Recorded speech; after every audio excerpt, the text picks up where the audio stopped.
We came to bring the city on one accord. But one accord means that we must have equal protection under the law. There are those that are saying peace, but they really just mean quiet. Because in order to establish peace, you must have fair justice for everyone. We want real peace. We don't want to just be told to shut up and suffer in silence. We must have answers.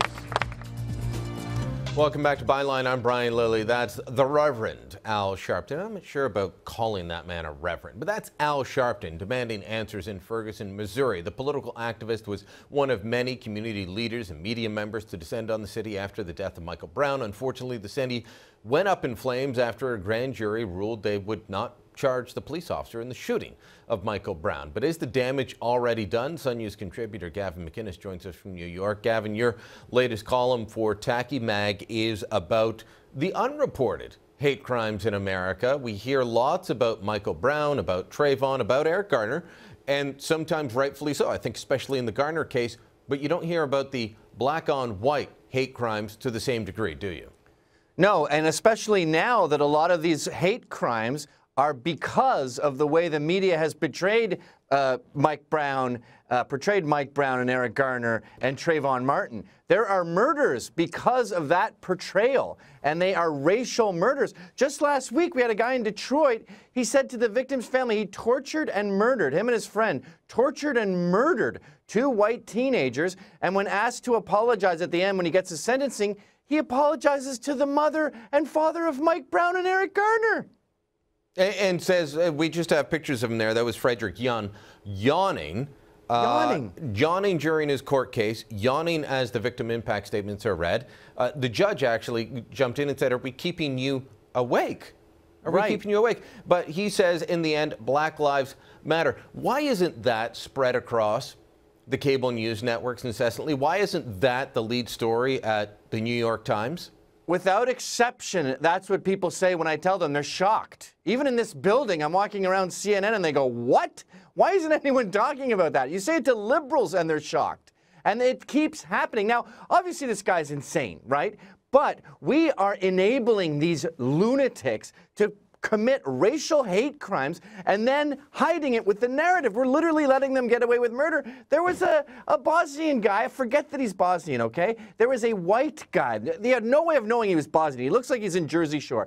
He was murdered by a black mob with hammers for simply trying to protect his street during the Ferguson riots. No one mentioned it, and the police refused to say it was racial. In the case of Frederick Young, he and his friend Philando Hunter killed 2 teenagers, Jacob Kundla and Jordan Bobish, both of them young whites. They hid them. There was a Crime Stoppers alert looking for them. They just dumped their bodies. So look, fine, they're being convicted. But again, this should have been played up. As much as Eric Garner, I think that Eric Garner is a case of police going definitely too far, but it doesn't get the same attention, and Al Sharpton doesn't show up and say, why are you being racist? Al Sharpton doesn't show up and preach to the community in Detroit over something like this. The liberal left will tell you that's apples and oranges because these guys are criminals and they get convicted, but cops get away with murder. No, they don't. Cops get convicted, okay? The recent cases were examined by the courts, and they were innocent. When Justin Volpe raped Abner Louima with a broken broomstick, he got 30 years. The average sentence for rape is something like 65 months. We prosecute bad guys on both sides, but the liberal has chosen one tiny minority of cases, and they said, that's the narrative we're going with. Choo-woo, full steam ahead. All right, so do you think that people like Sharpton, like the incessant media coverage of a Michael Brown case, of the Ferguson case, do you think that drives further violence?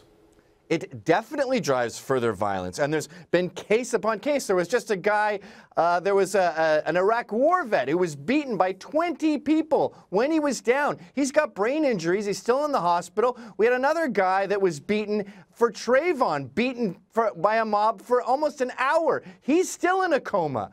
This keeps happening again and again. And sometimes these mobs will just do it not because of Trayvon or Mike Brown, but because they were bored. Christopher Lane was murdered. A white kid was murdered just for something to do.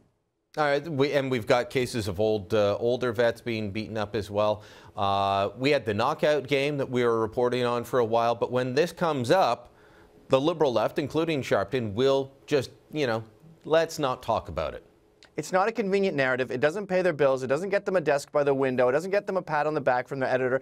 But the insane irony of all this is, by you pushing that stupid cops vigilantes narrative and ignoring gang violence, you're actually also killing blacks. There was 7,000 blacks murdered last year, almost all of them, 94% by blacks. So this liberal narrative isn't just hurting the Christopher Lanes and these innocent Detroit teens trying to buy prescription drugs. They are turning their back on black lives, too. It's infuriating. Chicago is the best example of that, and the gun violence and gang violence that happens there, almost all of it related to illegal gang activity. Gavin, thanks for bringing common sense again, and your column will be up shortly at tackymag.com. Gavin McInnes in News.